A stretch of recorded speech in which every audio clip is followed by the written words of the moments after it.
তা এখন এটার ব্যাপারে ভুল স্বীকার করার অর্থ হলো আমি এখন গণতন্ত্রকে হালাল বলবো।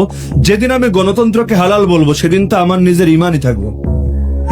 আর আল্লাহ না করুক কোনোদিন যদি আমার মুখ থেকে এমন কোনো কথা বের হয়, সবাইকে সাক্ষী রেখে বলে যাচ্ছি, কোনোদিন আল্লাহ না করুক, আল্লাহ না করুক, আল্লাহ না করুক, যদি এই জাতীয় কোনো কথা বের হয় যে আমি কুফরের পক্ষে দালালি করা শুরু করেছি, আমাকে ত্যাগ করবেন, বয়কট করবেন।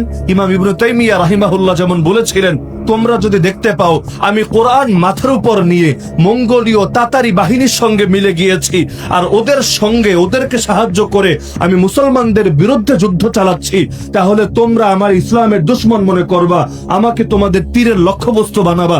একই কথা আমিও বলে যাচ্ছি, সাক্ষী রেখে বলে যাচ্ছি, এই সাক্ষীর সবাই আপনারাও থাকবেন, মিডিয়াগুলোও থাকবে। কোনোদিন আল্লাহ না করুন যদি এমন হয় কুফরের পক্ষে, এই কুফরি ইজমগুলোর পক্ষে মুখ দিয়ে কথা বের হয়, আমাকে বয়কট করবে।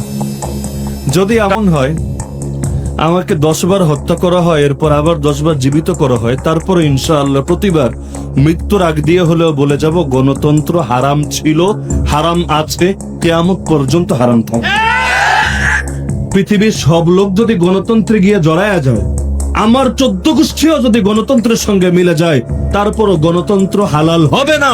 যেটা আল্লাহর কোরআন দ্বারা হারাম, যেটা নবীর হাদিস দ্বারা হারাম, সেটা চিরকাল হারামই থাকবে। কেউ গ্রহণ করুক আর না করুক, তারপরও সেটা হারাম হারামই থাকবে।